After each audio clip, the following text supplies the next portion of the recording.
안녕하십니까 성도 여러분, 최성수 목사의 말씀 묵상 시간입니다.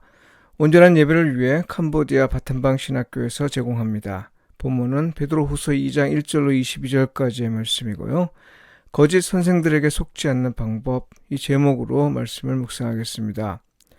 과거 이스라엘 백성 가운데 하나님이 말씀하시지 않았음에도 하나님의 이름으로 예언했던 소위 거짓 선지자들이 있었습니다. 사실 거짓 선지자란 표현은 구약에 나와 있지는 않은데요. 다만 성경 예레미야에는 내 이름으로 거짓을 예언하는 선지자란 표현이 사용되었습니다. 하나님의 말씀이라고 하면서 혹은 하나님의 이름으로 예언했으나 사실 그건 하나님의 말씀이 아니었다는 겁니다.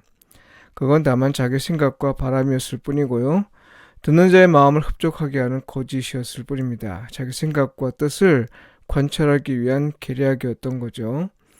이런 행위를 하는 자를 베드로후서 기자는 자기들을 사신 주를 부인하고 임박한 멸망을 스스로 취하는 자들이라 말합니다. 이런 자들을 경고하면서 베드로후서 기자는 피할 수 없는 심판을 과거 예를 들어서 말합니다. 세 개의 증거를 제시하고 있는데요. 타락한 천사들에 대한 심판, 노아 때 홍수 심판, 그리고 소돔과 고모라에 대한 심판입니다. 경고의 수준을 넘어 반드시 심판이 있을 것임을 강조하는 의미에서 세 개의 증거를 제시한 거죠. 거짓 선지자들이나 거짓 선생들이 하나님의 심판을 피하지 못하는 이유가 있습니다. 앞서 말했듯이 그건 하나님을 부인하는 일이기 때문이고요. 또한 그들로 인해 그리스도인이 미혹되기 때문이고 무엇보다 그들로 인해 진리의 도가 비방을 받기 때문입니다. 진리의 도가 비방을 받는다는 말은 진리가 비난거리나 웃음거리로 전락한다는 거죠. 그들의 거짓으로 말미암아 하나님의 말씀이 더는 진리로 여겨지지 않는다는 말입니다. 하나님의 말씀이 진리로 여겨지지 않는다는 건 사람들이 말씀을 들으려 하지 않을 뿐만 아니라 설령 말씀을 들어도 아무 반응을 보이지 않고 또한 현실이 말씀대로 되어도 믿음을 얻지 못한다는 말입니다. 순종은 말해 무엇하겠습니까? 이건 사람과의 관계에서 하나님이 가장 싫어하시는 일입니다. 참으로 안타깝고 어이없는 일이 발생하는 것이니 하나님이 가만두고 보지 않으시는 거죠. 그리스도인에게 관건은 분별하는 거고요. 어떻게 해서든 분별할 수 있는 영성을 길러야 합니다. 이를 위해선 지피지기 백전백승이라는 말을 염두에 두면 좋을 것입니다. 거짓 선지자들을 알고 또 나를 알아야 합니다. 거짓 선지자 혹은 거짓 선생들의 특징은요. 첫째, 탐심으로 지어낸 말로 그리스도인에게서 이득을 취하려 한다는 겁니다. 아무리 달콤하고 훌륭한 말이라 해도 목적은 하나님의 영광을 나타내는 것이 아니라 자기 이득을 취하는 데 있습니다.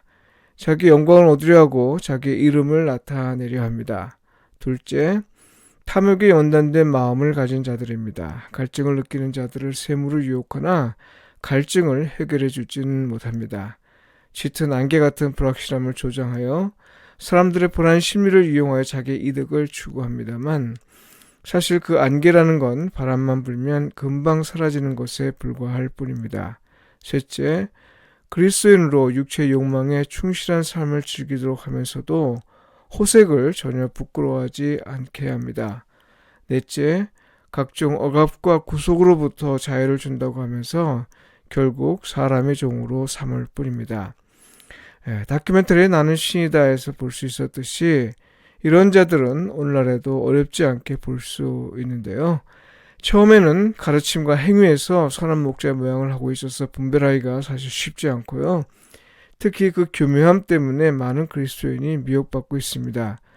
사실 그들은 겉과 속이 달라 오래 두고 살펴보면 어느 정도 알 수 있습니다만 그루밍, 가스라이팅, 주입식, 교육을 통한 세뇌 등의 방식으로 양육을 받은 사람들은 실상을 알기까지 이미 그들에 의해 조정되는 상태로 전락한 상태라 분별은 더더욱 어려워집니다. 첫 단계에서 그들에게 속지 않는 것이 상책일 텐데요. 그 방법은 무엇일까요? 무엇보다 먼저는 성경을 바르게 알아야 합니다. 남에게 배우는 것도 중요하지만 배우면서도 본인이 직접 성경을 읽고 묵상하는 것이 중요합니다. 성경은 바른 이해와 깨달음을 위해 반드시 배워야 합니다만 성경을 직접 읽으면서 성령의 인도함을 받기보다 남에게 의존하는 걸 우선할 때 미혹을 받기가 쉬워집니다. 성경을 배우는 것이 중요하나 베레아 사람들처럼 가르침을 받은 후 직접 성경을 주의 깊게 읽으면서 실제로 그러한지 확인하는 자세가 더더욱 중요합니다. 둘째, 성경의 기본은 이타적인 삶을 살도록 하는 데 있습니다.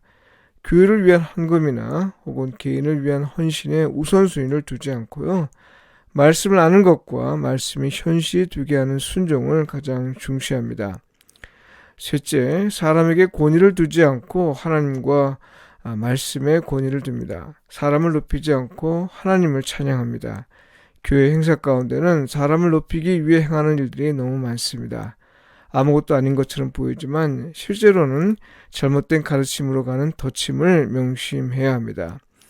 끝으로 넷째, 성부, 성자, 성령 하나님 가운데 한 분이라도 신성을 부정하지 않고 또한 어떤 사람이든 성부나 성자나 성령 하나님과 동일시하지 않아야 합니다. 사람을 신처럼 여기도록 이끄는 가르침만큼 잘못된 건 없습니다. 아무리 훌륭하고 유명하고 또 탁월하게 말씀을 설명한다 해도 그렇습니다. 사람은 사람일 뿐임을 명심해야 합니다. 성도 여러분, 거짓 선자들과 거짓 선생들이 넘쳐나는 시대입니다. 미혹의 시대라 감히 말할 수 있을 정도입니다. 이런 시대에 하나님의 말씀을 바로 배우고 바로 알아 분별의 능력을 갖추며 사시길 축복하며 기도합니다.